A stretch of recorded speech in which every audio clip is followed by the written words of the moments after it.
जी हाँ दोस्त, आयुर्वेदोपदेशेषु विधेयः परमादरः। यदि हम उन पर परम आदर रखते हैं, परम श्रद्धा से उनकी कही हुई बातों को मानते हैं, अध्ययन करते हैं, तो हमें ऐसी चीज़ों का बोध होना शुरू हो जाता है जो ना ही हमारी प्रैक्टिस में एक नया रंग लाती है, बल्कि हमारी ज़िंदगी को हर ओर से सुहाना कर देती है। तो ऐसे अनेक विषय हम चरक क्लैरिटी ओशन इस माध्यम से ले रहे हैं। एक 4 महीने का कोर्स भी हम रन कर रहे हैं चरक क्लैरिटी ओशन, जिसमें हर एक पहलू जो है ज्ञान योग, भक्ति योग और कर्म योग, इन त्रिवेणी का संगम जब तक न हो तब तक ज्ञान का आविर्भाव नहीं हो सकता। तो इन सब पहलू पर फोकस करने के लिए इस कोर्स को डिज़ाइन किया गया है। उसमें अनेक विषयों को हम ले रहे हैं। उसी के अंतर्गत चल रही इस वीडियो सीरीज में आज हम देखने जाएंगे एक बहुत ही नया नॉवेल लेकिन बहुत ही फंडामेंटल बेसिक टॉपिक, जो है षट क्रिया काल, the incubational masterpiece of Ayurveda. जी हाँ दोस्तों, हम सभी जानते हैं षट क्रिया काल के बारे में। आज हम डिटेल में ज़रा देखेंगे कि किस प्रकार से इनको समझना है, प्रैक्टिस में से इनको किस प्रकार से यूज़ करना है, क्योंकि ये हमारा फाउंडेशन है, बेस है निदान का। यदि हमने षट क्रिया काल को ठीक तरीके से समझ लिया, स्वयं में भी और पेशेंट्स में भी, तो स्वयं में भी हम उचित परिवर्तन कर पाएंगे और पेशेंट्स में भी कर पाएंगे। षट क्रिया काल का बेसिक वर्णन आता है सुश्रुत सूत्र स्थान में, 21वें अध्याय में, वर्ण प्रश्न अध्याय में। अब ये फिर से कुछ ऐसी बात है कि जो व्यक्ति अधिकारी है इस चीज़ में बताने वाला, वो देखा जाए तो चरक है, द फादर ऑफ मेडिसिन, जो फिलोसॉफिकली किसी चीज़ को परसीव कर सकता है, वो भगवान चरक इसके विषय में ज़्यादा बता सकते थे, लेकिन इसका डिटेल में वर्णन किया हुआ है सुश्रुत ने। और यहाँ पर भी डल्लन की टीका बहुत खूबसूरत है। वो कहते हैं कि व्रण शब्देन अत्र, यदि व्रण का ही अध्याय चल रहा है फिर भी व्रण शब्देन अत्र वातादया उच्यन्ते व्रण कारणत्वात्। व्रण को करने वाला भाई कौन है? तो अल्टीमेटली वातादि दोष ही है, बिना दोष के व्याधि संभव नहीं है।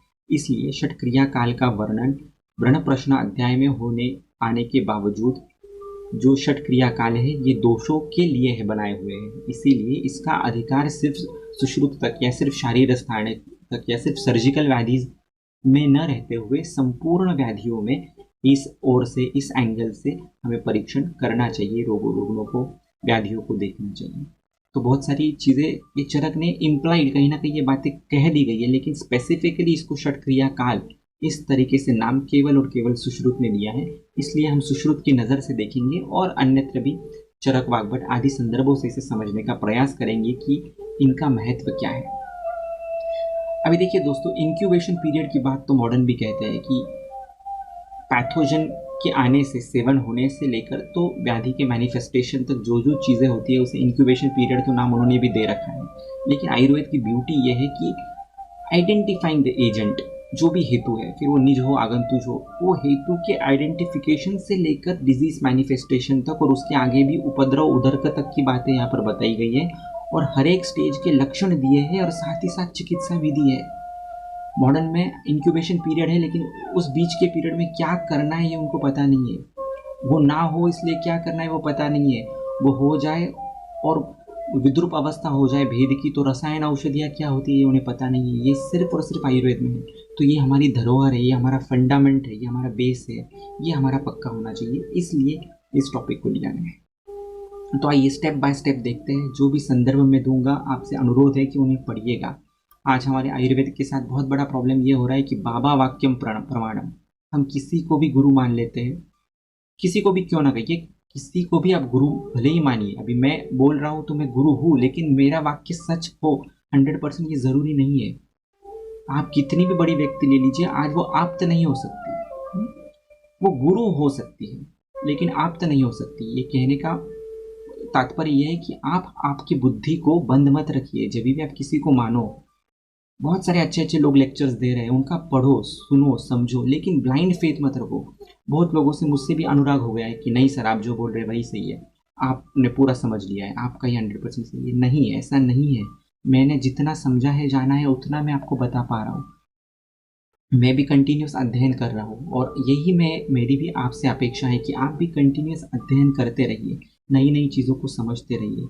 आयुर्वेद अनेकांतवाद को मानता है, सिर्फ मेरा ही सही है या इसी परंपरा का सही है ये आयुर्वेद नहीं कहता है। वो उनकी अपेक्षा है कि आप ग्रंथ को पढ़ो, टीकाओं को पढ़ो, उसके बाद भी स्वयं आचरण में लाओ, आचार रसायन को फॉलो करो, पारायण करो। ये सब चीज़ें करने के बाद आपको विशुद्ध ज्ञान की प्राप्ति हो सकती है।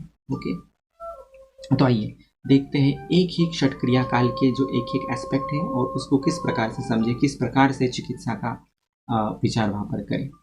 तो पहली अवस्था है संचय, संचयम प्रकोपन प्रसरम। संचय, तो संचय का मतलब क्या है? एषु संचयन्ते दोषाः, जहाँ पर दोषों का संचय होना शुरुआत होती है, यानी कि संहति रूपा वृद्धिश्चयः, संचय को ही चय बताया गया है। संहति रूपा वृद्धिश्चयः मतलब वात के, पित्त के, कफ के सभी के परमाणु है शरीर में, दे आइटम्स से बने हुए हैं, इनका बढ़ना, एक उचित प्रमाण से ज़्यादा बढ़ना, स्वमान अवस्था से अधिक होना या कम होना, ये संचय है। ज़्यादा करके वृद्धात्मक ही इस अर्थ में ग्रंथ में उसका प्रयोग किया गया है। तो मान लीजिए आपने चने खा लिए कुछ, तो चने जो है वृक्षादि गुण से युक्त हैं, तो वृक्षादि गुण से युक्त परमाणुओं का वर्धन होना ये संचय है, राइट। तो भी बहुत बार कहा जाता है कि संचय जो है ये जैसे वात के स्थाने पक्वाशय कटिशक्ति पादावस्ति श्रोत्र स्पर्शनम च वात स्थानानि, तो संचय का मतलब उसके स्थान में ही वृद्धि होना, बराबर। तो अभी स्थान में वृद्धि होना, इसके दो अर्थ होते हैं। स्थान मतलब उसके गुणों में, स्थान इस शब्द का एक अर्थ होता है गुण, तो उसके गुणों में वृद्धि होना, यानी कि वृक्षादि गुणों की वृद्धि होना, ये भी संचय है।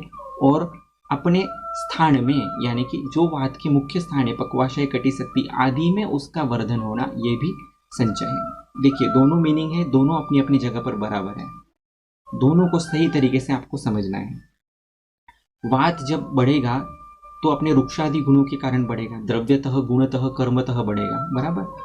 तो उसका मैनिफेस्टेशन ज़्यादा जो उसके अपने घर है पक्वाशय कटिशक्ति आदि पर उसका विशेष प्रभाव दिखेगा, सही है। और उसमें भी सबसे ज़्यादा प्रभाव कहाँ दिखेगा वात का? तो पक्वाशय में, क्योंकि ये उसका मेन ऑफिस है, मेन सेंटर है, मेन उत्पाद वहाँ पर उसका होता है। इसलिए जब आप वृक्षादि गुणों का सेवन करोगे आहारात्मक, तो उसका सबसे ज़्यादा प्रभाव पक्वाशय पर गिरने वाला है। जब वृक्षादि गुणों का सेवन विहारतः होगा तब उसके जो बाह्य स्थान है जैसे कटी शक्ति, वहाँ पर उसका संचय होना शुरू हो जाएगा। तो ये स्थान सापेक्ष संचय की कल्पना है। दूसरी संचय की कल्पना है गुण सापेक्ष या कर्म सापेक्ष। तो वृक्षादि गुणों में वृद्धि होना, दोष कंटिन्यूस शरीर में घूम रहे हैं, एक भी क्षण वो शरीर में रुके नहीं है, यदि वो रुक जाए तो व्याधि होगा, तो वो कंटिन्यूस घूम रहे हैं। यदि आपने चना आदि वृक्षादि गुण प्रधान हेतुओं का सेवन किया है तो शरीर में वृक्षादि गुण प्रधान वात के मॉलिक्यूल्स कंटिन्यूस घूम रहे हैं, पक्वाशय आदि में उसका इफेक्ट ज़्यादा दिखेगा, लेकिन वो जहाँ जहाँ पर जाएंगे वहाँ पर उन वृक्षादि गुणों का मैनिफेस्टेशन होता चला जाएगा। उन्हें भी संचय इस शब्द से हमें गृहित धरना चाहिए। तो अभी आपका ये काम है कि आप देखिए पहले तो वात के, पित्त के और कफ के स्थान क्या क्या है ना, ये मैं बताऊंगा नहीं, यहाँ पे पढ़िएगा। ये समझने के बाद आपको लक्षण बता देता हूँ, फिर आपको इसका आउट ऑफ द बॉक्स कैसे सोचना ये आपको समझ में आ जाएगा। तो वात का यदि संचय होना लग जाए, पित्त का संचय होने लग जाए, कफ का संचय होने लग जाए, तो लक्षण क्या होंगे ये उन्होंने दिया हुआ है।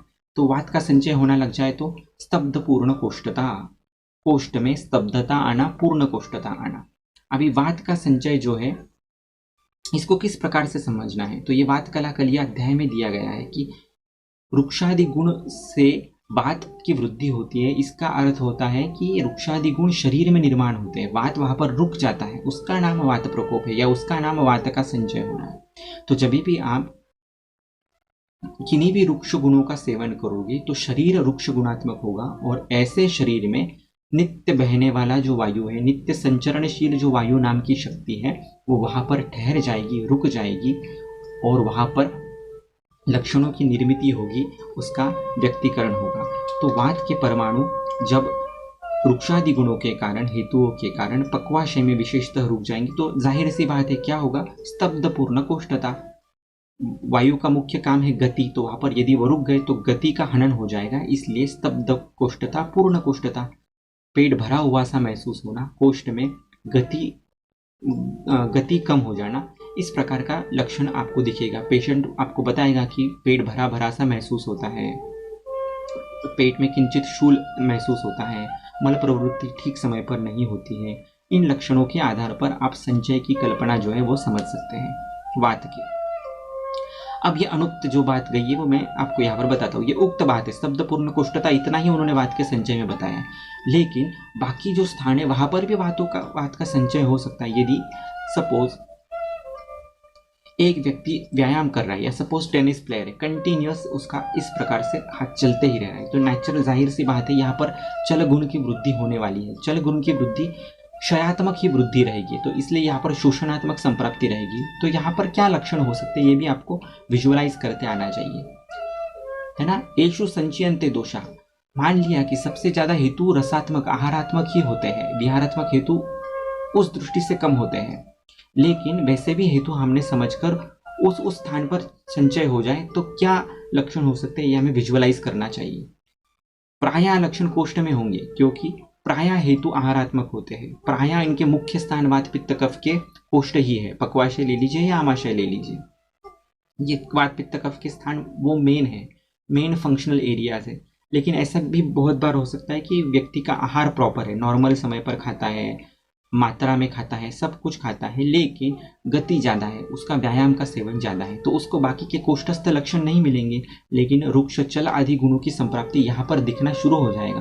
तो आपको ये विजुअलाइज करते आना चाहिए कि यहाँ पर रुक्ष और चल गुण बढ़ जाए तो किस प्रकार के लक्षण दिखना शुरू हो जाए, क्योंकि जब तक आप ये नहीं समझोगे तब तक चय एव जयत दोषम, ये संकल्पना जो बताई है उन्होंने कि चय अवस्था में ही दोषों को जीतना है। इसके लिए रुग्ण भी ज्ञापक चाहिए और वैद्य भी ज्ञापक चाहिए, इसीलिए फैमिली डॉक्टर की कंसेप्ट है। यदि आपको ये कंसेप्ट फिर से आपके पेशेंट्स तक लानी है कि फैमिली डॉक्टर क्या होता है, तो रुग्णों को भी आपको ज्ञापक बनाना होगा कि आप इन लक्षणों की तरफ गौर फरमाइए, और आपको स्वयं भी ज्ञापक बनना पड़ेगा कि ये लक्षण दिखना शुरू हो जाए तो कहीं ना कहीं चय होना शुरू हो गया है, ये आपको समझ में आना चाहिए। चरक एक जगह कहते हैं कि अनुर्हि प्रथमं भूत्वा पश्चात रोग विवर्धते स जात मूलम उष्णाति बलम आयुष्च दुर्मते है न मूढ़ो लभते संज्ञा तावत यावत न पीड़े। कोई भी व्याधि पहले अणुरूप में मैनिफेस्ट होता है, कोई भी चीज पहले सूक्ष्म स्मॉल में मैनिफेस्ट होती है और उसके बाद वो व्याधि का रूप धारण करती है। लेकिन मूढ़ व्यक्ति है, जो अज्ञानी है, जिसकी प्रज्ञा शुद्ध नहीं है, वो आइडेंटिफाई नहीं कर सकता वो साइंस और सिम्टम्स को, तो ऑटोमेटिकली वो आपको दिखेगा कब, तो प्रकोप प्रसर या व्याधि अवस्था में वो आपको दिखेगा, या वो आइडेंटिफाई भी कर ले तो प्रज्ञा अपराध के कारण हेतुओं को बंद नहीं करता है। इसलिए ये आपकी नैतिक जिम्मेदारी है कि आप उन लक्षणों को समझें, रुग्णों से पूछे तथा रुग्णों को उतना ज्ञापक बना दे कि वो लक्षण निर्माण हो जाए तो उनको किन चीज़ों को करना है ताकि वो अपने आप हील हो सके, आप तक आने की उनको ज़रूरत ना पड़े, ऐसा बनाना वैद्यों का काम है। ये हमारी सच्ची करुणा है रुग्णों के प्रति। वो हमेशा हमारे पास आए और हमें पैसा दे जाए, ये हमारा कर्तव्य नहीं है। कुर्वते ये तो वृत्त्यर्थम चिकित्सा पन्य विक्रयम, चिकित्सा ये बेचने का व्यवसाय नहीं है। चिकित्सा रुग्णों को अपने आतुर को पुत्रवत समझने की कला है, एक ऐसी नैतिक जिम्मेदारी है हमारी, इसलिए चय अवस्था को समझना बहुत ज्यादा जरूरी है। तो स्तब्ध पूर्ण कोष्ठता ये वात के चय के लक्षण है। पित्त पीतावभासता मंद उष्मता, बारकाई से देखिए पीतावभासता, उसको येलोइश टिंज दिखना शुरू हो गया है क्या शरीर पर, अग्नि कहीं ना कहीं मंद हो गया है क्या, पेशेंट को पूछना चाहिए कि आपका अभ्यवरण थोड़ा कम हो गया है क्या, पचन थोड़ा सा ठीक कम हो गया है क्या, सुबह की जो मूत्र प्रवृत्ति है वो ज़्यादा पीत दिखती है क्या। मूत्र प्रवृत्ति से आप अनुमान लगा सकते हैं शरीर के अंदर पित्त बढ़ रहा है या नहीं, कितना बढ़ रहा है। अगर है तो समझ लीजिए पित्त की चय अवस्था शुरू हो गई है, और ठीक पित्त की जो विपरीत रस है कषाय तिक्त मधुर, उसमें से जो उचित होगा वो हम शुरू कर सकते हैं। जैसे मान लीजिए किसी पेशेंट में आपको पित्त के ऐसे कोई लक्षण नहीं दिख रहे, लेकिन वो बोल रहा है कि नहीं पीत मूत्रता है, और आपको पीतावभासता दिख रहा है, अग्नि थोड़ा सा मंद हुआ पड़ा है, और आपको अम्ल रस सेवन का इतिहास उस पेशेंट में मिल रहा है, तो आप उसको सीधा सीधा अम्ल के विपरीत तिक्त रस ऐसा षडंग पानीय सिद्ध जल पे स्विच कर सकते हैं, तो अपने आप चय अवस्था में पित्त दोष का शमन हो जाएगा। इसी प्रकार से अन्य दोषों का भी आप समझ लीजिए। उसके बाद कफ के विषय में गौरव आलस्य चय कारण विद्वेष, इस प्रकार की बात कही गई है। तो कफ का चय हो जाए, यानी कि स्निग्ध शीत गुरु आदि गुणात्मक आहार का सेवन करोगे तो जाहिर सी बात है गौरव की निर्मित होगी, क्योंकि ये मूर्त परमाणु है कफ के, स्थूल परमाणु है, उनका सेवन हो जाएगा तो पेट भरा भरा सा रहेगा, आलस्य की प्रचिति होगी। पेशेंट बताएगा आपको कि बहुत देर तक आलस सुस्ती रहती है, कुछ काम करने की इच्छा नहीं होती है। आलस्य की डेफिनेशन भी दी है सुश्रुत में कि शक्तस्य अपि कर्मणि अनुत्साह आलस्य। कितनी सुंदर व्याख्या है। क्या होता है आलस? शक्तस्य अपि कर्मणि अनुत्साह, काम करने की शक्ति है, ताकत है, बाहर देखकर उस व्यक्ति को आप बोल पाओगे कि बहुत काम कर सकता है, लेकिन फिर भी अंदर से उसका उत्साह हानि हो गई है। तो शक्तस्य अपि कर्मणि अनुत्साह, इसको आलस बताया गया है। और ये प्रायः कफ के कारण होता है, अति संतर्पणात्मक आहार के सेवन के कारण होता है। ठीक है, तो इस प्रकार से आपको संचय की कल्पना समझ में आ गई होगी। इन नटशेल फिर से आपको समझा देता हूं कि संहति रूपी वृद्धि चया, किसी भी मॉलिक्यूल्स का कॉन्ग्लोमरेशन हो जाना, एक साथ एक जगह पर इकट्ठा हो जाना या इकट्ठा होने की प्रक्रिया शुरू हो जाना, ये संचय है। ये प्राय वो जो दोष है उनके जो विशेष स्थान है वहां पर ये लक्षण दिखना शुरू हो जाता है। लेकिन इसका ये मतलब नहीं है कि स्थान शब्द का अर्थ सिर्फ गुण है। स्थान शब्द का अर्थ जगह, इस अर्थ से भी है।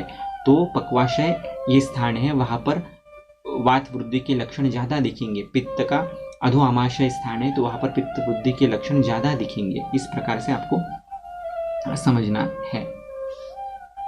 ठीक है, अब इसके बाद हम आते हैं अगली स्टेज के ऊपर। ये स्टेज अगर बढ़ जाए, यदि इन हेतुओं का निरंतर अभ्यास चालू रहे या आप हस्तक्षेप न करो बीच में, तो कंडीशन आगे बढ़ेगी प्रकोप की ओर। अब प्रकोप का अर्थ क्या है, बराबर, कैसे समझे कि ये प्रकोप है? तो अरुण दत्त ने बहुत सुंदर व्याख्या दी है कि कोपस्तु उन्मार्गगामिता। उन्मार्गगामिता का अर्थ दिया है स्वस्थानम त्यक्त्वा दोषस्य यत् पुनर्मार्गांतरगमनम। बराबर, स्वस्थानम यानी कि स्वमाण अवस्था, स्वमाण अवस्था त्यक्त्वा दोषस्य यत् पुनर्मार्गांतरगमनम, अपने स्थान से हट जाना, ये प्रकोप है।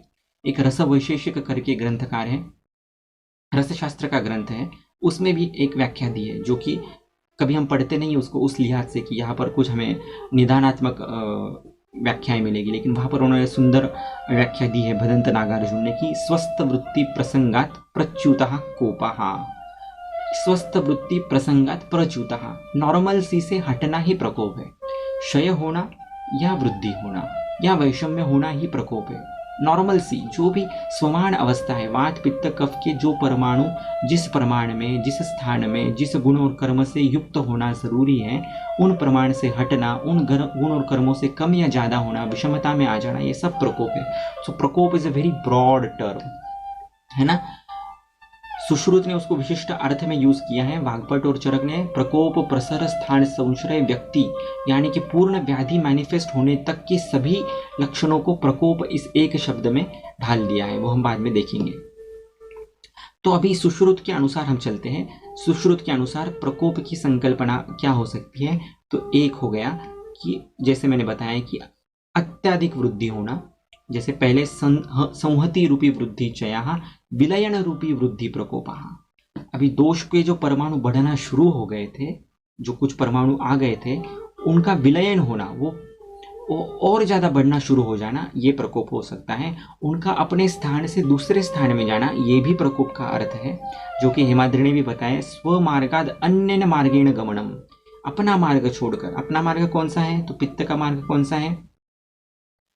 समासेन पक्वाशय मध्यस्थम यकृत प्लीहा हृदय दृष्टित्व, ये पित्त के स्थान है। इन स्थानों को छोड़कर पित्त यदि दूसरे स्थानों पर अभिव्यक्त होने लग जाए ज्यादा, तो ये पित्त का प्रकोप है। साथ ही साथ पित्त के जो उष्ण, तीक्ष्ण, लघु विश्रादि गुण है, इनमें वृद्धि हो जाना या पित्तों के कर्मों में वृद्धि हो जाना, ये भी प्रकोप ही है।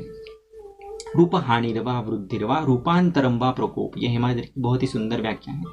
रूप हानि यानी कि क्षय, रूप वृद्धि बढ़ना, रूपांतरम या चेंज हो जाना, दुष्टि हो जाना, ये सब प्रकोप है। राइट, तो अभी आपको ये समझना है कि प्रकोप के लक्षण क्या हो सकते हैं। तो हमने वात के संचय के लक्षण देखे थे, स्तब्ध, पूर्ण, कोष्ठता। अभी और वात की मॉलिक्यूल्स बढ़ना शुरू हो जाए तो क्या लक्षण होगा? कोष्ठतोद संचरण, और परमाणु बड़े हो जाए तो अपने आप वो प्रेशर देना शुरू कर देंगे नर्व रूट्स के ऊपर। इसलिए कोष्ठतोद नाम की संकल्पना शुरुआत हो जाएगी। जहाँ जहाँ पर उदर शूल है, जहाँ जहाँ पर क्षोभ है, जहाँ जहाँ पर शूल है, वहाँ पर कहीं ना कहीं प्रकोप की संप्राप्ति शुरुआत हो रही है। ये आप समझ के चल सकते हैं। कोष्ठ संचरण, घूमना, वहाँ पर वायु का घूमना शुरू हो जाए, क्योंकि मॉलिक्यूलर अभी क्वांटिटेटिवली भी उसमें इंक्रीज आना शुरू हो गया है। पित्त का प्रकोप हो जाए तो अम्लिका, पिपासा, परिदाह। पहले हमने क्या देखा था, सिर्फ पिता व भासता, मंदोष्मता, इतना ही हो रहा था। अभी उष्णादि गुण का सेवन और ज्यादा बढ़ गया तो लक्षण और ज्यादा मैनिफेस्ट हो जाएंगे। इसमें होगा क्या, अम्लिका, बहुत सारे लोग बोलते हैं खट्टी डकार आती है, प्यास लगती रहती है कंटिन्यूअस। परिदाह, दाह होते रहता है। तो ये कॉमन लक्षण है और ये इससे समझना चाहिए कि ये पित्त की प्रकोप की अवस्था के लक्षण है ना। यहाँ प्रकोप से मैं सुश्रुत उक्त प्रकोप इतना अर्थ सीमित कर रहा हूँ। प्रकोप का जैसे मैंने बताया विस्तार पूर्ण अर्थ और भी हो सकता है, लेकिन सुश्रुतोक्त प्रकोप के जो लक्षण दिए गए उसमें अम्लिका, पिपासा, परिदाह है। अब कफ का जो प्रकोप है उसमें बताया है अन्न द्वेष, हृदयोत्क्लेदश्र। जाहिर सी बात है, पहले गौरव था, आलस्य था, चय कारण विद्वेष था और स्निग्ध शीत गुरु आदि परमाणुओं की वृद्धि हो गई तो क्या होगा, अन्न द्वेष होना शुरू हो जाएगा, अन्न की इच्छा ही नहीं रहेगी। और हृदयोत्क्लेद, हृदयों में उत्क्लेद यानी कि बाहर आने जैसी नॉशिएटिंग, उल्लासात्मक लक्षण यहाँ पर दिखना शुरू हो जाएगा। तो इस प्रकार से आपको प्रकोप को समझना है। अभी एक बहुत ही अलग कंसेप्ट जो कि यहाँ पर बहुत ज़्यादा ज़रूरी है समझाना, वो मैं आपको बता देता हूँ। एक है चय पूर्वक कोप और दूसरा है अचय पूर्वक कोप। चय पूर्वक प्रकोप, अचय पूर्वक प्रकोप, ये क्या चीज़ है।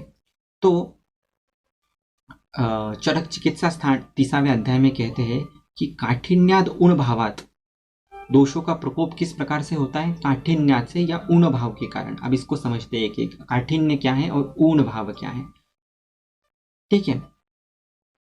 तो जब दोष और दुष्य का संबंध प्रस्थापित होने लग जाए, जब मॉलिक्यूल्स अच्छी तरह से बढ़ना शुरू हो जाए, उसके कारण जो लक्षण होते हैं उसे चय पूर्वक प्रकोप कहा जाता है। और दूसरा होता है अचय पूर्वक प्रकोप, यानी कि जैसे मान लीजिए मैंने किसी व्यक्ति के साथ जो मुझसे बहुत ज़्यादा बलवान है, उससे मैंने फाइटिंग करना शुरू कर दिया, अपना पूरी ताकत लगा दी, तो भले ही मेरे शरीर में वात चय के कुछ हेतु न हो पहले से, लेकिन ये स्थानिक अभी के अभी हेतु इतने बलवान हैं कि उससे वात का प्रकोप हो सकता है। तो ये हो गया अचय पूर्वक प्रकोप। प्रायः चय पूर्वक प्रकोप जो है ये ऋतु के वजह से होता है। जैसे ग्रीष्म ऋतु में वात का चय हुआ है और फिर वर्षा ऋतु में वात का प्रकोप हुआ है, वर्षा ऋतु में पित्त का चय हुआ है, शरद ऋतु में वात का प्रकोप हुआ है। तो गुणतः कर्मतः क्वालिटेटिवली क्वांटिटेटिवली इंक्रीज होना परमाणुओं की साइज में, ये चयात्मक प्रकोप है, बराबर। और अचयात्मक प्रकोप यानी कि ऋतुचर्या निरपेक्ष अपने आप किसी बलवान हेतुओं के कारण यदि हो जाए तो उसे अचय पूर्वक प्रकोप कहा जाता है। अब इसका इंपॉर्टेंस यह है कि यदि चय पूर्वक प्रकोप हो, बराबर, तो उसमें शोधन देने के लिए कहा गया है, और अचय पूर्वक प्रकोप हो तो शमन ही देने के लिए कहा गया है। बहुत बड़ी इंपॉर्टेंट बात है, इसको समझिए ठीक से।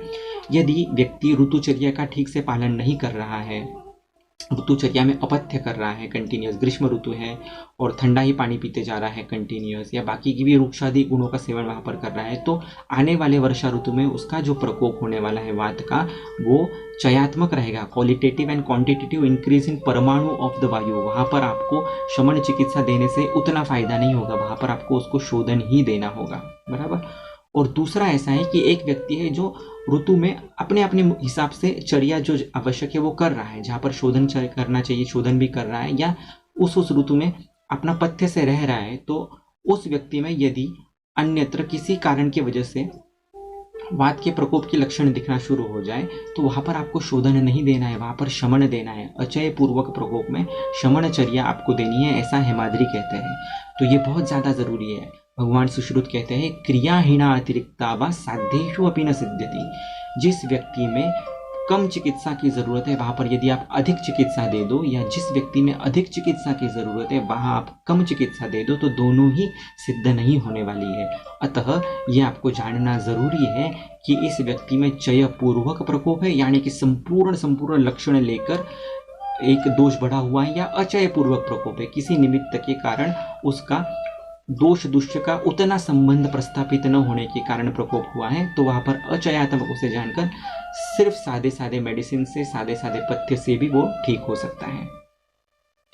ठीक है, इसके बाद हम जाएंगे प्रसर अवस्था के ऊपर। बाद चय हो गया, प्रकोप हो गया, अभी प्रसर।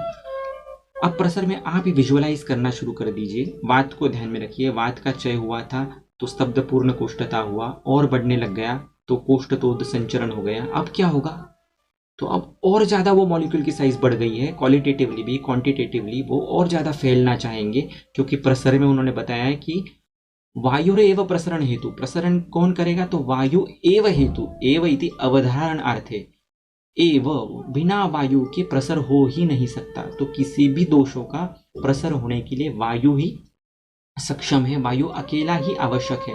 तो जब भी प्रसर होगा तो वो वायु के साथ ही होगा, और वायु का जब वात दोष का प्रसर होगा तो उसमें लक्षण क्या होंगे, विमार्ग गमनम आटोपौच, आटोप यानी कि क्या, रुजापूर्वक उदर क्षोभा, रुजापूर्वक उदर क्षोभ, उदर में क्षोभ होना, अत्याधिक पीड़ा होना, इस प्रकार का लक्षण जब दिखे तो समझना ये वात का प्रसर का लक्षण है। विमार्ग गमन, विमार्ग गमन यानी कि क्या, विपरीत मार्गे गमनम, अपना जो नॉर्मल मार्ग है उस मार्ग को छोड़ देना, यही विमार्ग गमन है। जैसे प्राण की नॉर्मल गति ऐसी है ऊपर से नीचे की तरफ, यदि प्राण ऐसा आना शुरू हो जाए तो ये विमार्ग गमन है।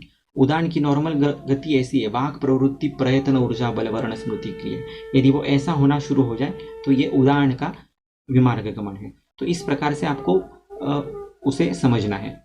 तो प्रसर अवस्था में बेसिकली क्या होना शुरू हो जाता है, वात के प्रसर में विमार्ग गमन होना शुरू हो जाता है। वायु जो है वो भी उतनी एरिया तक सीमित नहीं रहा, वो अन्यत्र जाने लग जाता है, अपना मार्ग छोड़ देना शुरू कर देता है। ये स्थान के सापेक्ष उसका अर्थ हुआ, और गुणों के हिसाब से अर्थ देखा जाए तो उसके गुणों में काफी हद तक परिवर्तन आना शुरू हो जाता है। अनेक जगह के जो वात के परमाणु हैं वो आपस में मिक्स होना शुरू हो जाते हैं, या पात के साथ पित्त, पित्त के साथ कफ, वात पित्त कफ, इस प्रकार से 15 उन्होंने प्रसर बताए गए हैं कि किन्व उदक पिष्ट समवाय इव उद्रिक्तानाम प्रसराः, है ना। किन्व उदक पिष्ट समवाय, किन्व यानी कि क्या, सूरा बीज, उदक पिष्ट यानी कि चावल, इनका जब समवाय हो जाए, ये जब साथ में आ जाए तो कैसे एक दूसरे के गुण आपस में दे देते हैं, उसी प्रकार से वायु पित्त कफ ये जब साथ में आ जाते हैं बिगड़े हुए, तो एक दूसरे के गुण आपस में दे देते हैं और प्रसर के लक्षणों की निर्मिति करना शुरू हो जाती है। बराबर, इंडिविजुअली भी देखना जाए और म्यूचुअली भी देखा जाए, अभी दोनों को देखना समझना जरूरी है। प्रसर में सिर्फ दोष अकेला ही नहीं है, यहाँ पर अभी वायु गतिमत्वात् प्रसरण हेतु, वायु गतिमत्वान होने के कारण प्रसर का हेतु है। तो भले ही वात, अब वात और वायु दोनों अलग अलग है, वायु ये शक्ति है, वात ये दोष है, ये बाद में कभी देखेंगे। तो वात का जब प्रसर हो रहा है तो उसमें विमार्ग गमन और आटोप ये लक्षण निर्माण हो रहे हैं, और इसमें वायु भी कारणीभूत है। पित्त का जब प्रसर हो रहा है तो ओष, चोष, परिदाह, धूमायन ये फैक्टर्स निर्माण हो रहे हैं, और इसमें वायु इंपॉर्टेंट है। यदि वायु वहाँ पर नहीं होगा, वायु की गति वहाँ पर नहीं होगी, तो ओष, चोष, परिदाह, धूमायन ये लक्षण नहीं दिखेंगे, तो सिर्फ आपको अम्लिका, पिपासा, परिदाह यहाँ तक ही सीमित होगा। लेकिन जब चुष्यत इव वेदना यानी कि चोष, एक देशिक दाह, बहुत लोग बोलते हैं कि सिर्फ हस्ततल दाह है, पादतल दाह है, तो वहाँ पर हम सिर्फ पित्त पकड़ के चलते हैं। वास्तव में ये पित्त और वात दोनों से रिलेटेड कंडीशन है, क्योंकि वायु प्रसरण हेतु, तो वहां पर ओष, चोष, परिदाह इन लक्षणों में वायु का भी उतना रोल समझ के चलना चाहिए। वैसे ही कफ में अरोचक, अविपाक, अंगसाद, छर्दी होने के लिए वायु की भी गति बिगड़ना जरूरी है। वायु की गति उतनी नहीं बिगड़ी होगी, वायु उतना विमार्ग गम नहीं होगा, तो आपको ज्यादा से ज्यादा हृदय उत्क्लेद तक लक्षण दिखेगा, अन्न द्वेष तक दिखेगा कफ का। लेकिन जब छर्दी होना शुरू हो जाए तो कहीं ना कहीं आपको कफ का प्रसर हो रहा है ये तो समझना ही है, साथ ही साथ वायु की भी गति बिगड़ रही है, इसलिए आपको वायु की भी स्वतंत्र चिकित्सा, उदावर्त कम करने की भी चिकित्सा देना उतना ही जरूरी है। ठीक है, तो प्रसर में उन्होंने एक उदाहरण भी दिया है कि महान उदक संचयो अतिवृद्धा सेतुम अवदार्य परेण उदकेन व्यामिश्रा सर्वतः प्रधावती। जिस प्रकार से एक उदक का संचय हो चुका है वहां पर, तो वो जिस प्रकार से सेतु को तोड़कर आगे बढ़ता चला जाता है, उसे उन्होंने प्रसर नाम दिया गया है। तो एक स्थान से जाकर दूसरे स्थान का बलपूर्वक चला जाना ये भी प्रसर है। और दोष बढ़े हुए ही इतने हैं, गुणात्मक, कर्मात्मक, द्रव्यात्मक, कि वो बढ़े हुए दोष आपस में भी मिल रहे हैं। और आपस में मिलने के कारण दोष दुष्य की जो दोषों को आपस में मिलना, इसको भी आम संज्ञा दी गई है ग्रंथकारों में। तो प्रसर में प्रायः आम विषय के लक्षण आपको दिख सकते हैं। ठीक है, प्रसर के 15 प्रकार उन्होंने दिए गए हैं, जिसमें वात पित्त का साथ में होना, वात कफ का साथ में होना, पित्त कफ रक्त का साथ में होना, कफ पित्त रक्त का इन परमाणुओं का साथ में होना, इन परमाणुओं का साथ में मिल जाना, ये भी प्रसर है।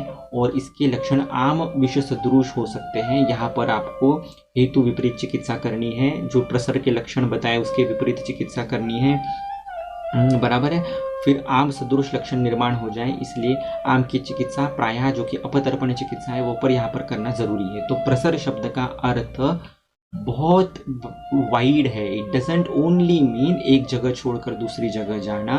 इसका एक अर्थ ये तो है ही एक जगह छोड़ के दूसरी जगह जाना। इसका दूसरा अर्थ है उन गुणों का बहुत ज़्यादा आपस में बढ़ जाना और हर जगह उसका लक्षण दिखना शुरू हो जाना। उसका एक और अर्थ यह है उन परमाणुओं का आपस में मिल जाना, किन्व उदक पिष्ट समवाय की तरह, और कुछ अलग ही लक्षणों की निर्मिति हो जाना। इस प्रकार का भी पिक्चर प्रसर में दिख सकता है। इसीलिए प्रकोप विशेष प्रसरम, इस प्रकार का अरुण दत्त कहते हैं कि प्रसर को भी उन्होंने प्रकोप विशेष बताया गया है। प्रकोप, प्रसर, स्थान संश्रय, व्यक्ति भेद, इन सभी का समावेश प्रकोप इस एक शब्द में वाग्भट ने किया है। सुश्रुत ने प्रकोप, प्रसर, स्थान संश्रय ये अलग अलग बताई गई बातें हैं। इसलिए प्रसर ये संकल्पना बहुत ही ब्यूटीफुल संकल्पना है, जो कहीं ना कहीं चरक और वाग्भट में यूज किए गए हैं, लेकिन उन्होंने इनडायरेक्टली बताया नहीं है कि ये प्रसर के लक्षण हैं। लेकिन यदि ये आपको समझ में आ जाए कि ये प्रसर के लक्षण हैं, तो आप उस स्टेज पर आम विष की चिकित्सा कर सकते हो, हेतु विपरीत चिकित्सा कर सकते हो और पेशेंट को रिवर्स कर सकते हो, प्रकोप और संचय तक उसको लेके जा सकते, हेल्थ दिला सकते हो। इसलिए आपको प्रसर इस संकल्पना को समझना, उसके लक्षण को जानना बहुत ज़्यादा ज़रूरी है। फिर से देखिए, प्रसर के लक्षण जो है, वात के विषय में विमार्ग गमनम, आटोप, रुझा होना, शोभ होना और उसकी गति बिगड़ जाना, ये वायु के प्रसर है। पित्त, ओष, चोष, परिदाह, धूमायन होना पित्त से रिलेटेड है। और कफ का अरोचक, अविपाक, अंगसाद, छर्दी। अभी इसमें फिर से देखिए, कोष्ठ से रिलेटेड लक्षणें सब बताई गई है। ये मद्देनजर रखते हुए कि प्रायः हेतु आहारात्मक हो रहे हैं।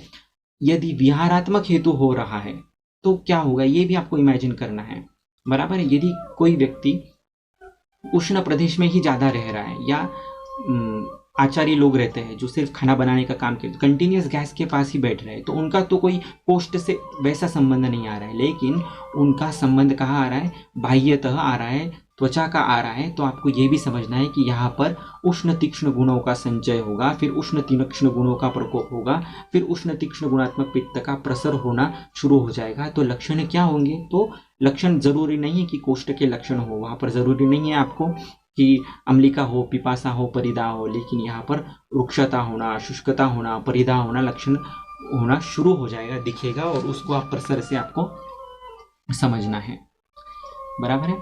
इसके बाद आता है स्टेज स्थान संचय का, चौथी अवस्था। तो स्थान संचय आप सभी जानते हैं कि पूर्व रूप की अवस्था है ना। तो यहाँ पर पूर्व रूप के जो जो लक्षण जहाँ जहाँ पर ग्रंथकार ने दिए हैं, उन लक्षणों को पढ़कर आप समझ सकते हैं यदि वो पेशेंट में है तो वो व्यक्ति पूर्व रूप अवस्था में कहीं ना कहीं है।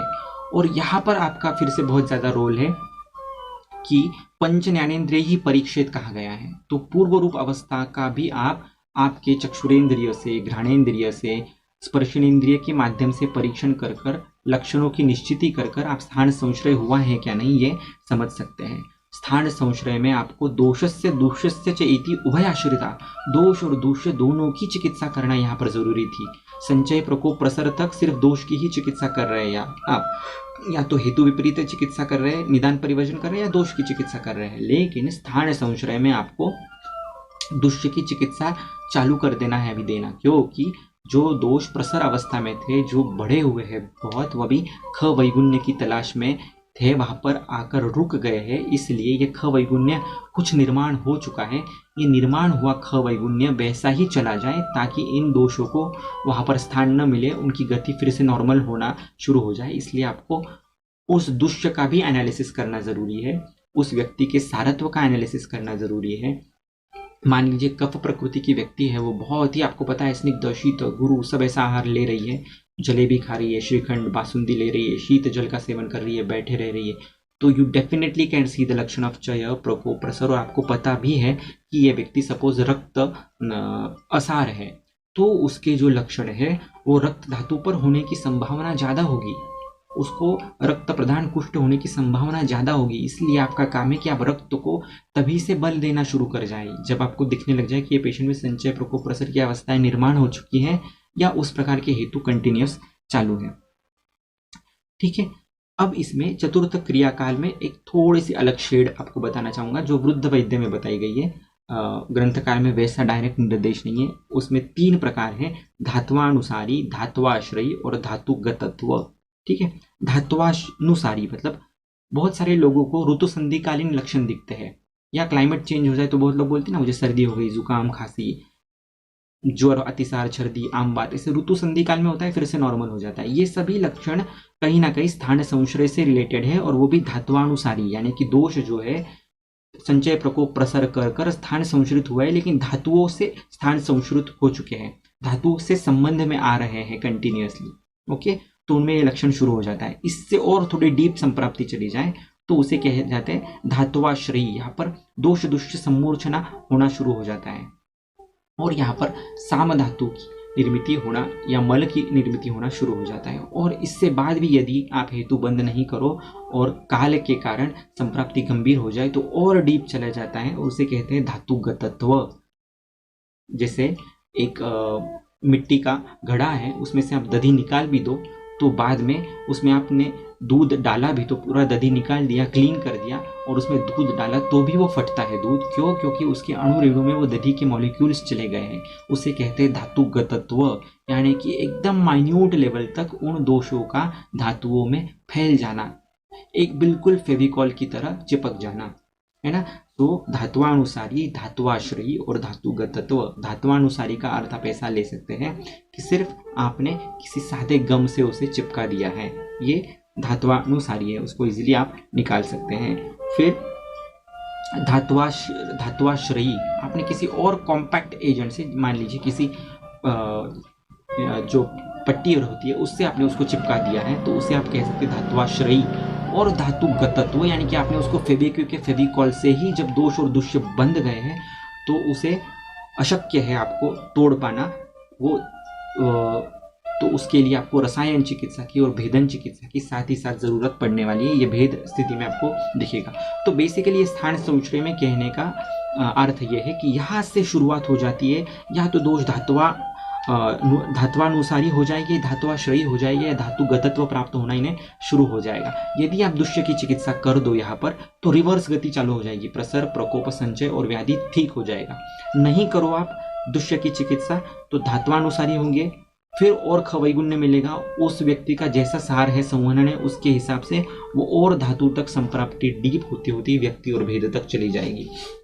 इसलिए आपको फिर से समराइज कर देता हूँ कि संचय अवस्था के लिए ज्ञापक होना बहुत जरूरी है। आप स्वयं को और पेशेंट को भी आपको बताना है कि ये लक्षण कभी हो तो ये चीजें करो या मुझे आकर मिलो। प्रकोप का भी कुछ उस प्रकार से है, प्रसर का भी मैंने बताया कि उसकी क्या ब्यूटी है अलग, वैसे ही स्थान संचय की अपने आप में ब्यूटी है। पूर्व रूप के सभी लक्षण आप पढ़िए एक बार, और ऐसे लक्षण यदि निर्माण हो जाए तो कौन सा व्याधि हो सकता है इसका आप अनुमान भी कर सकते हैं। और दुष्य विशेष की चिकित्सा उस व्यक्ति का सारत्व देखकर आप पहले से ही तद अनुरूप रसायन चिकित्सा चालू कर दीजिए, क्योंकि बलम ही अलम निग्रहाय दोषाणाम, ऐसे ज्वर चिकित्सा में कहा गया है यदि आपने बल बढ़ा दिया धातुओं का तो वो ही पर्याप्त है दोषों का निग्रह करने में। यदि दोषों को जगह ही नहीं मिली तो वहां पर ठहर ही नहीं पाएंगे, तो उसकी आगे की गति होगी ही नहीं। व्यक्ति और भेद सिर्फ उसके प्रकोप प्रसर अवस्था के लक्षण देखते रहेंगे, जो ऋतु संधि काल के हिसाब से या उसके व्याधि क्षमता के हिसाब से कम ज्यादा होते रहेंगे। उसको एज अ डिजीज उसको स्वरूप नहीं प्राप्त होगा। इसलिए आपको प्रसर अवस्था में भी दोषों की और हेतु विपरीत चिकित्सा करनी है, और स्थान संशय अवस्था में आपको दोष की तो चिकित्सा करनी ही है, साथ ही साथ उस धातु को बल देने की भी चिकित्सा करनी है।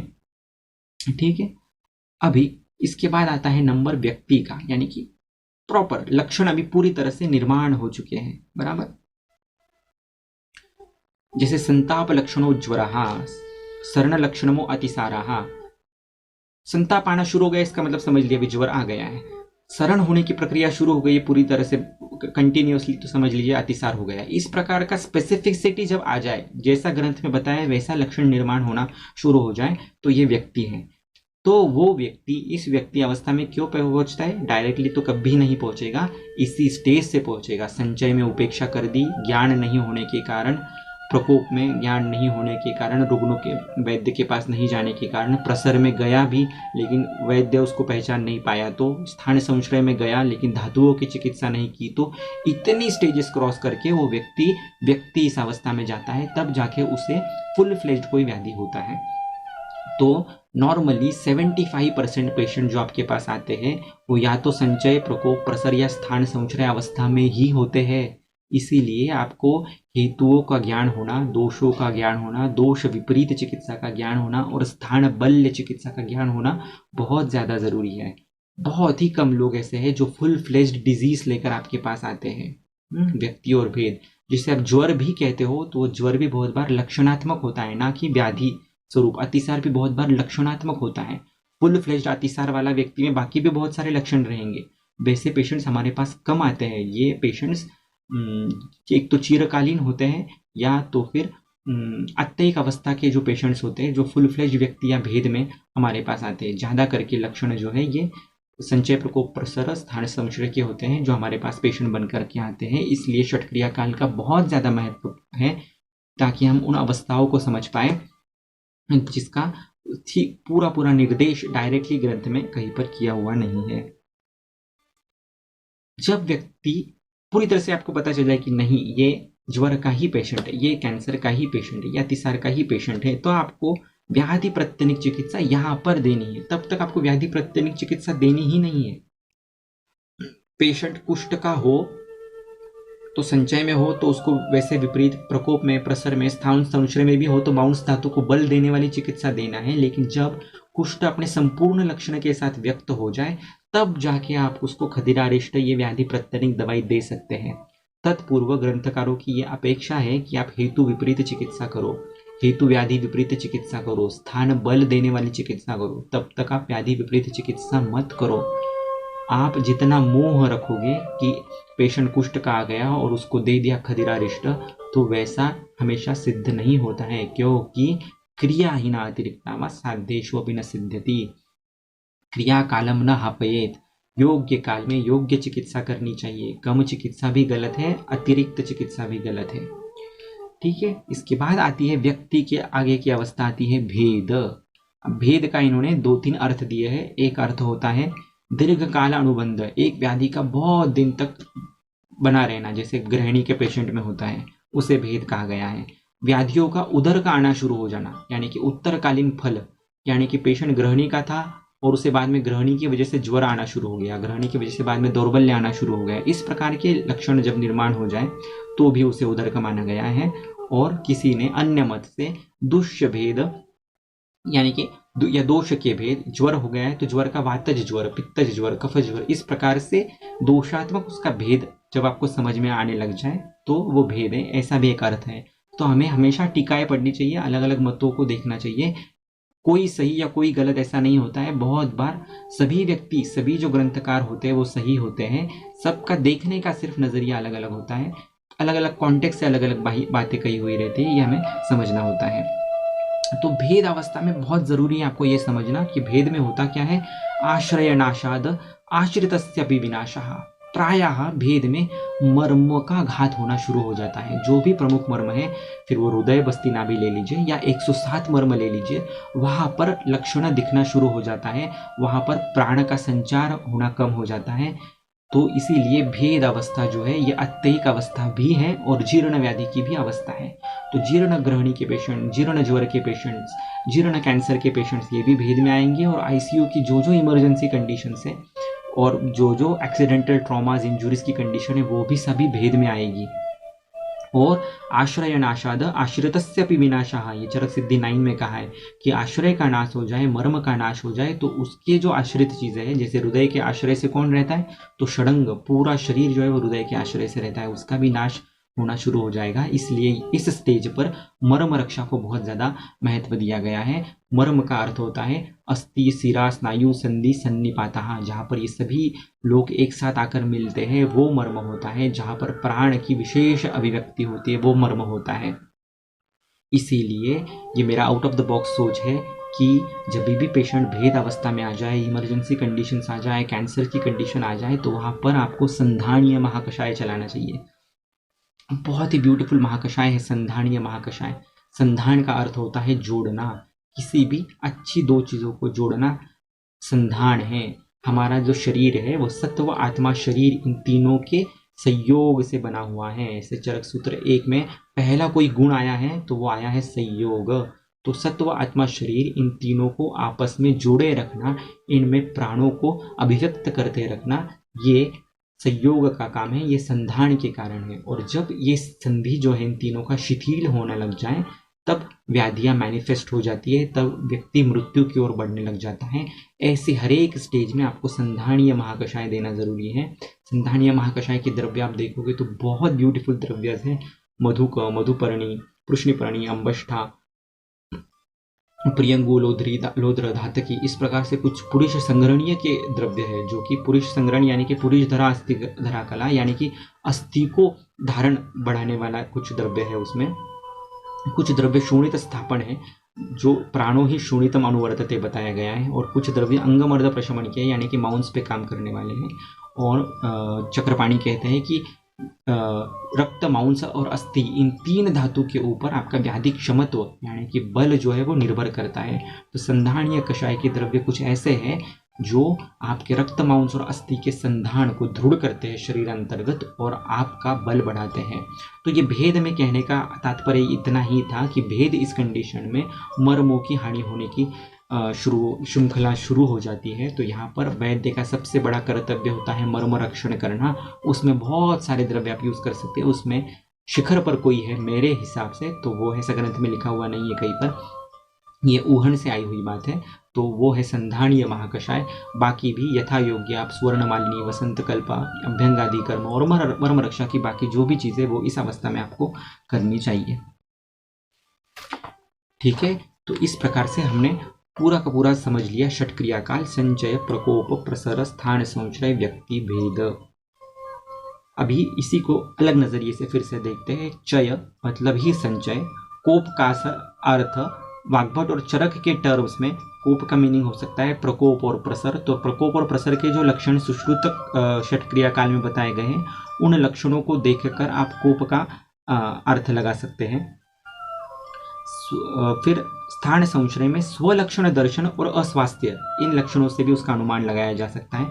स्वलक्षण दर्शन यानी कि बात की जो आकृतियां बताई गई है, पित्त की आकृतियां बताई गई है, यानी श्रवण से व्यास वेद स्वाप सादर उक्तोद वेदनम, इस प्रकार से जो लक्षण बताए गए हैं वो भी स्थान संश्रय के अंतर्गत समझिए और वहां पर भी धातु की चिकित्सा कीजिए और दोष की चिकित्सा कीजिए। तो स्वलक्षण दर्शन और अस्वास्थ्य, बहुत सारे लोग बोलते हैं कि अस्वास्थ्य क्या हो रहा है, कुछ समझ में नहीं आ रहा है, अच्छा नहीं लग रहा है, दौर्बल्य है, थकान है, कुछ काम करने की इच्छा नहीं है, तो ये भी सब लक्षण स्थान संश्रय में पकड़ के चलिए। रोग संभव, रोगों की संभव होना ये व्यक्ति है, और रोग अवस्था, रोगों का अवस्थावश या जीर्ण अवस्था में उसको प्रवेश कर जाना ये भेद है। तो इस तरीके से कोपस्तु उन्मार्गगामिता, इसके आगे का जो श्लोक था वो था स्वलक्षण दर्शनम अस्वास्थ्यम रोग संभवम रोग अवस्था च।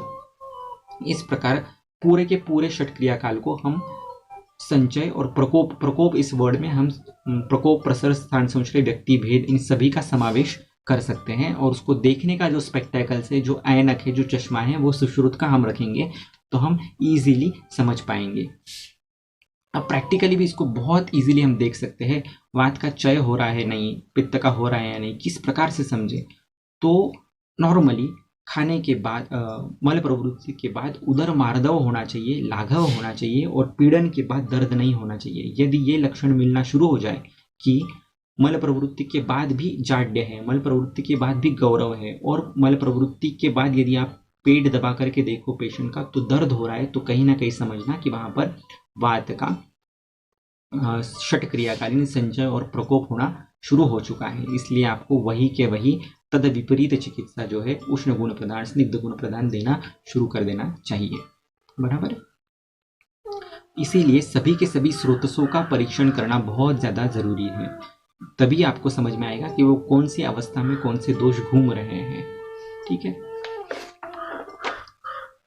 अब मैं आपको कुछ थोड़ा सा out of the box interesting चीज यहाँ पर बता दूं कि नॉर्मली जैसे मैंने बताया था कि चय पूर्वक कोप और अचय पूर्वक कोप, बराबर। तो उष्णेन युक्ता रुक्षाद्या वायो कुर्वती संचयम। वात का क्षय कब होता है? जब रुक्षादि गुण बढ़ते हैं, उष्ण गुण के साथ जब रुक्षादि गुण बढ़ते हैं तो वात का क्षय होता है। वो होता है ग्रीष्म ऋतु में, लेकिन वहां पर शीत या आत्मगुण वात का नहीं होता है, इसलिए उसका प्रकोप नहीं हो पाता है। ठीक उसी तरह उसका प्रकोप अगले वर्षा ऋतु में होता है, जहां पर शीत गुण उसको मिल जाता है। ठीक उसी तरह पित्त का क्षय जो है वो वर्षा ऋतु में होता है, वहां पर शीतेन युक्ता तीक्ष्णाद्याः, विदग्धता के कारण तीक्ष्णादि गुण बढ़ जाते हैं वर्षा ऋतु में, और लेकिन शैत्य होता है वातावरण में, इसलिए पित्त का केवल क्षय होता है, प्रकोप नहीं हो पाता है। अगले आने वाले शरद में उष्ण गुण के कारण उसका कोप होना शुरू हो जाता है। तो अभी इसमें ब्यूटी देखिए, वातेन युक्ता रुक्षाद्याः, उष्णेन युक्ता रुक्षाद्याः वायोः कुर्वती संचय। वात का क्षय कब होता है? तो ग्रीष्म ऋतु में उष्णादि गुण रुक्षादि के साथ जब युक्त हो जाते हैं, यानी कि बाकी सभी गुण वात के आत्म गुण है, एक गुण वात का विरोधी है। पित्त में भी सभी गुण वर्षा ऋतु में पित्त के विरोधी है, एक उसका एक विरोधी गुण है, बाकी सभी उसके आत्मगुण है। तो वात और पित्त के मामले में ऐसा होता है कि उनका जो संचय है वो एक गुण वैपरीत्य से होता है, एक गुण उनका आत्मगुण नहीं होता है। लेकिन कफ का संचय जो है वो सभी के सभी स्वगुण से संचय होता है, क्योंकि शीतेन युक्ता स्निग्धाद्याः। कफ का क्षय कब होता है? तो शीत हेमंत शिशिर ऋतु में, तो वहां पर शीतेन युक्त स्निग्धाद्या, शीत गुण भी कफ का है, स्निग्धादि गुण भी कफ के है, यानी कि कफ का क्षय जो है वो ज्यादा खतरनाक होता है, क्योंकि उसमें सभी के सभी गुण जो है वो कफ को बढ़ाने वाले होते हैं। इसको एक एग्जाम्पल की तरफ भी आप समझ लीजिए कि कफ क्यों इंपॉर्टेंट है और कफ के विषय में प्रज्ञा अपराध होने की शक्यता क्यों ज्यादा है। मान लीजिए आपको मीठा बहुत पसंद है, आपने श्रीखंड खाया, बहुत ज्यादा श्रीखंड खा लिया, 1 प्लेट 2 प्लेट 3 प्लेट इतना खा लिया, पूरा पेट भर के खा लिया, राइट। अभी नॉर्मली शरीर क्या करेगा? क्षय कारण विद्वेष विपरीत गुण इच्छा च। नॉर्मली ये शरीर की टेंडेंसी है, जब बढ़ना शुरू हो जाए तो ये लक्षण होना ही चाहिए। क्षय यदि हो रहा है तो जिस कारण से खाया है वो खाना नहीं है, और विपरीत गुण इच्छा, दूसरा कुछ खाने की इच्छा, ये दोनों हो जाए तो ही समझना चाहिए। ये फिर से इंपॉर्टेंट बात है जो वहां पर कहना रह गया था कि कैसे समझे क्षय हुआ है या नहीं। तो जो भी दोष का क्षय हुआ है उसके विपरीत गुणात्मक द्रव्यों की इच्छा होना, और जिस कारण से वो पदार्थ का क्षय हुआ उसका द्वेष होना, दोनों गुण साइमल्टेनियसली दिखे तो ही क्षय है, वरना अन्यथा वो क्षय नहीं है। जैसे एग्जाम्पल की तरफ समझ लीजिए, कोई बॉयफ्रेंड है, उसका उसके गर्लफ्रेंड के साथ ब्रेकअप हो चुका है, तो अभी उस गर्लफ्रेंड से उसको दूर जाने की इच्छा होना और साथ ही साथ दूसरी गर्लफ्रेंड भी लाइफ में आने की इच्छा होना, ये दोनों साथ में निर्माण हो जाए तो समझना चाहिए, राइट। सो सिर्फ विपरीत गुण इच्छा होना ये क्षय नहीं है, विपरीत गुण इच्छा के साथ साथ क्षय कारण विद्वेष, ये दोनों चीजें साइमल्टेनियसली होना जरूरी है। तो आपने बहुत सारा श्रीखंड खा लिया, शीत स्निग्ध गुरु गुणात्मक आहार लिया, तो नेचुरली क्या होगा? विपरीत गुण इच्छा होगी, क्षय कारण विद्वेष होगा। तो उसमें हम लोग क्या करते हैं? देखिए, हम लोग ऐसा करते हैं या नहीं करते? ऐसा हो जाए तो हम लोग विपरीत गुण की तो इच्छा हो जाएगी, कुछ ना कुछ गर्म खाने की इच्छा हो जाती है। तो ऐसे स्टेज पे आमतौर पर कोई चिवड़ा खा लेते हैं जो पोहा से बना हुआ है। अब वो चिवड़ा ऐसा नहीं लेंगे कि सिर्फ मुरमुरा पोहा से ले लिया है, उसके अंदर मूंगफली भी होगी, उसके अंदर काजू भी होगा, मिर्च मसाला भी दिया हुआ होगा, बराबर। तो उष्ण चीजें आ गई, उसमें गुरु चीजें आ गई, और उष्ण गुण से फिर से कफ का प्रकोप बताया है, शीतेन युक्ता स्निग्धाद्याः कुर्वती श्लेष्मणश्चयम् उष्णेन कोपम। तो इससे फिर से कफ का प्रकोप होना शुरू हो जाएगा। अब ये कफ का प्रकोप होने के बाद फिर से विपरीत गुण इच्छा हो जाएगी, फिर से विकृत गुण क्या रहा है, आपको शीत पदार्थ कुछ लेने की इच्छा होगी। तो आप शीत पदार्थ सिर्फ पानी नहीं पियेंगे ठंडा, हम लोग क्या करते हैं, नींबू शरबत पियेंगे, मधुर अम्ल लवण रसात्मक, और वो मधुर अम्ल रस लवण रस फिर से कफ वृद्धि करने वाला है। तो ये विशेष सर्कल देखिए, ये कफ के मामले में ही ज्यादा होता है, क्योंकि कफ का चय जो है वो शीतेण युक्ता स्निग्धाद्याः है। यदि हमने चय अवस्था में ही श्रीखंड खाने के बाद ही विपरीत गुण इच्छा से कुछ रुक्ष गुणात्मक उष्ण गुणात्मक द्रव्य का सेवन कर लिया होता, या सिर्फ उष्ण जल का पान कर लिया होता, तो कफ प्रकोप अवस्था में नहीं जाता था। लेकिन हमारी टेंडेंसी ऐसी होती है प्रज्ञा अपराध करने की कि कफ का तो वर्धन हो गया, उसके विपरीत इच्छा आई भी, हमें शरीर ने राइट इंडिकेशन भी दिया कि अपोजिट चाहिए उष्ण गुणात्मक, लेकिन हमने चॉइस ऑफ ड्रग्स क्या ले लिए, फिर से ऐसे ले लिए जो उष्ण तो है लेकिन गुरु भी है।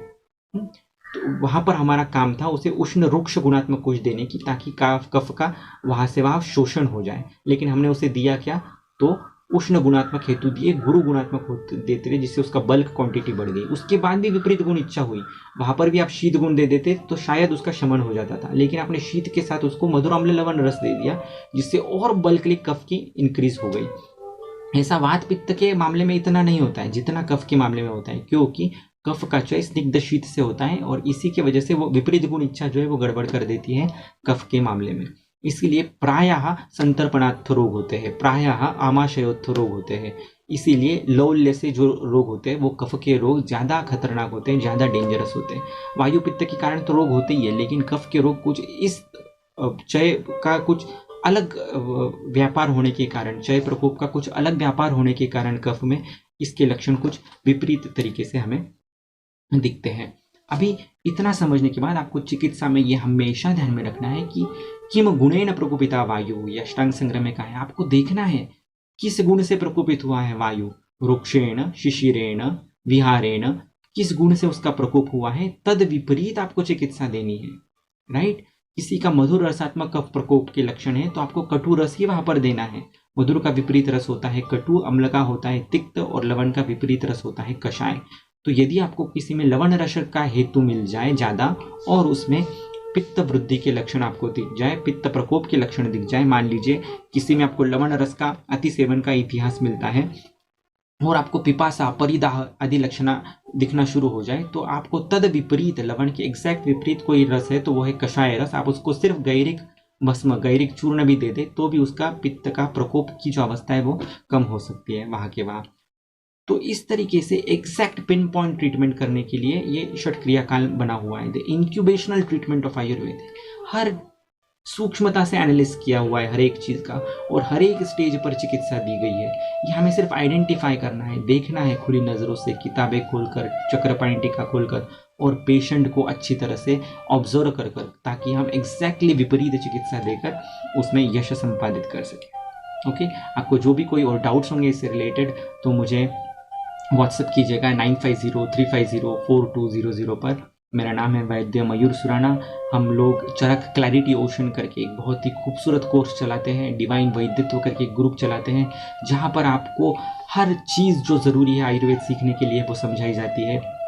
आपको अच्छे अच्छे द्रव्य की इंफॉर्मेशन दी जाती है, आपको वो हम प्रोवाइड भी करते हैं। हर एक कंसेप्ट को थेराटिकली भी और टीका के माध्यम से भी आपको समझाया जाता है, आउट ऑफ द बॉक्स भी आपको बातें बताई जाती है। मोटिवेशनल चीज़ें जो रहती है, न्यूरो लिंग्विस्टिक प्रोग्रामिंग बोलिए, EFT TFT टेक्निक, हर एक चीज़ जो आपको एक समृद्ध वैद्य बनाने के लिए ज़रूरी है वो वहाँ पर हम आपको बताते हैं। तो मेरा आपसे अनुरोध है कि आप हमसे इस ग्रुप में ज्वाइन हो जाइए, और साथ ही साथ आपके दोस्तों को भी इस विषय में बताइए, और ज़्यादा से ज़्यादा लोगों तक ये वीडियो शेयर कीजिए। आयुर्वेद का जो ज्ञान है, सच्चा ज्ञान है, उसे प्रसारित करने में एक छोटी सी भूमिका आप भी हमारे साथ प्ले कीजिए। Thank you very much, love you all.